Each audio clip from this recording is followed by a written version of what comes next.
lots of voices coming forward this morning condemning what Diane Abbott wrote, but also pointing out that she has fought racism for almost the entirety of her career. What are your thoughts on that question? I think the first thing to say is that the letter is totally indefensible. It's wrong, and it's factually and historically wrong. We can measure the kinds of racist discrimination that the groups that she identified have experienced throughout history and also to the present day. And we don't need every form of racism to be exactly the same for it to be racism. So, for example, I am a South Asian woman. Now, it means that some forms of discrimination which disproportionately impact, for instance, Black people won't affect me in the same way. But that doesn't mean I'm not a victim of other kinds of racism. And you can have that discussion. You can talk about these differences amongst how racism is experienced without saying that one isn't racism, one is merely prejudice. And I think that Diane Abbott, as you mentioned, has been a lifelong campaigner against racism. She's also been somebody who has experienced some of the most vicious and grotesque forms of racism in contemporary politics. And you would hope that somebody like her would know better than to diminish or minimize the experiences of travellers, Irish people and Jewish people. Do you know, Ash, actually, when I saw the letter initially, it was really for that reason that I couldn't quite believe that she had put pen to paper, or virtual pen to paper, and written those words. Because we know that Diane Abbott, I think at one point, was receiving more racial hate mail than every MP put together in the House of Commons. It's mind-boggling. And this is why there has to be an investigation into what happened, because what we would all hope is that this was just some really, tragically clumsy phrasing, and as soon as it went out there and as soon as she saw how her words were being received, that she was filled with regret and embarrassment. And of course people do make mistakes, but there has to be an investigation that gets to the bottom of it. And I think that when it comes to the issue of suspending the whip pending an investigation, that's got to be the rule for everybody. If you've got it for one person, that's got to be the rule for everybody who's being investigated over matters like these in the Labour Party. Why do you think it's not? You're implying that it's not the rule for everyone. Well, it has been in some cases. So with the instance of Neil Coyle, for instance, who is accused of racism by a lobby journalist. You also had the instance of Rupa Huck, who had said that Kwasi Kwarteng was only superficially black. Now, what ended up happening in those two cases was different. Neil Coyle still has had the whip suspended, but Rupa Huck has had the whip returned to her. And she's had the whip returned to her because she's shown real contrition and growth and self-examination. So for me, it's much less a case of going, okay, once somebody's got the whip removed, that's it. It's going, okay, well, if someone's shown that they've grown, is there a way back? And I would hope that there would be for Diane Abbott. She's somebody who I think has made some incredible contributions to politics, and you would hope that she would be willing to learn and to grow and examine herself. Well, I think this is what's interesting, though, Ash. So this letter is published. There's quite rightly, and I think you're part of that, outraged voices saying, what on earth were you doing? And then she issues this apology on Twitter. I looked at the timeline and it was about 11 o'clock. Within the hour, she had been suspended.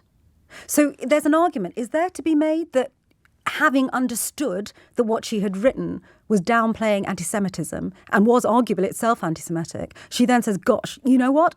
Unreservedly, I apologise. So why has she been suspended now?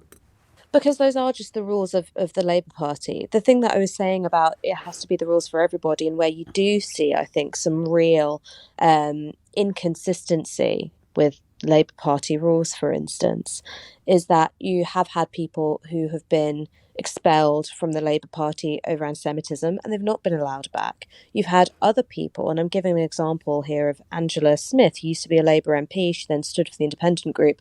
She called people of colour a funny tinge, and she's been allowed back into the membership. Right. So for me, the really important thing is that you've got a consistent application of the rules. And if you're saying that there's a way back for Angela Smith, if you're saying there's a way back for Rupa Huck to have the whip returned to her, then Diane Abbott needs to be able to have the same grace allowed to her if she shows that growth and that contrition. But I think, as far as I know, it is just a matter of the rules that there is a suspension pending an investigation. Just that investigation has to be fair, and it has to allow her that same room for growth, that same room for self-examination that others have been granted.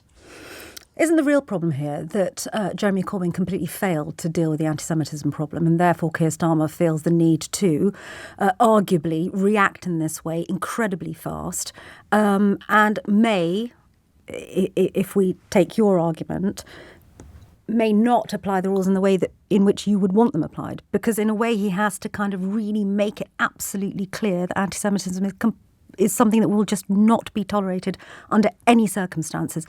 And it's almost that kind of backdraft from what happened under Corbyn that might be almost accidentally creating a kind of hierarchy of racism, which is what it seems to me that you're implying. Well, when it comes to this matter of a hierarchy of racism is racism. Yeah, and it needs agreed. to be stamped. It needs to be stamped out of politics, whether it's anti-Semitism or anti-blackness or Islamophobia. But aren't you almost suggesting that there's a sort of hierarchy in the way in which it's dealt with, depending on which group is subject to it? And this is the point that I'm making, is that if what you end up doing is you're saying, okay, well, if it's somebody who's accused of anti-Semitism, they'll be treated in this way and they'll never be allowed back. But if it's somebody who has a history of anti-blackness or Islamophobia, they will be allowed back. While you might be controlling the headlines, what you're ultimately doing is you're pitting communities against each other, and you're really undermining the work which is done against racism in all of its forms. So for me, it's about that consistency. Yes, you might be able to do something which is politically convenient, all right? You get the papers off your back, but you're selling out the very people that you need to be standing up for. So that's why, for me, consistency is the key. And I don't think that Keir Starmer's Labour Party has been consistent in this matter. Martin Ford, the King's Counsel, who was commissioned to write a report into all of these matters, said that there are very real concerns that the Labour Party is operating a hierarchy of racism. Now, as far as I know, and this is something that he's gone public with. Do you agree with that? I personally do agree with it, and I can see that from how people I know have been treated, how Diane Abbott has been treated. There was a leaked report which showed her being treated abominably by Labour staff. They have been allowed back into the party membership. Indeed, I think some of them may have even been rehired. So it's about having are you suggesting that consistent level field. Sorry, Ash, are you suggesting, just so I'm really clear, have you just suggested that Diane Abbott has been subject to racism by the Labour Party? I'm suggesting that Diane Abbott was treated very badly by the Labour Party, and while it wasn't explicitly racist, I do think that a lot of it was motivated by misogynoir, the way in which black women in particular are denigrated and looked down upon. I think that was a motivation. The thing which is undeniable, which we can all agree, as a matter of fact, is that the kind of language that was being used, the kind of hostility, was very cruel, very, very toxic, very bullying. And those are people who have been allowed back into the Labour Party fold.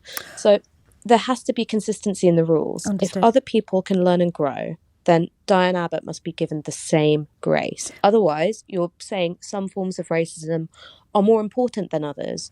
They're worse than others. They're more serious than others. And that's not right. Ash, I'm going to have to let you go. Got to get to a break. Ash Sarkar, senior editor of Novara Media, making her feelings very clear, actually, saying that what Diane Abbott wrote was wrong, that she should have been suspended. There should be an investigation. But she says the way in which Labour deals with racism, they are creating a hierarchy of racism in the way in which they deal with different forms of racism, and that is wrong.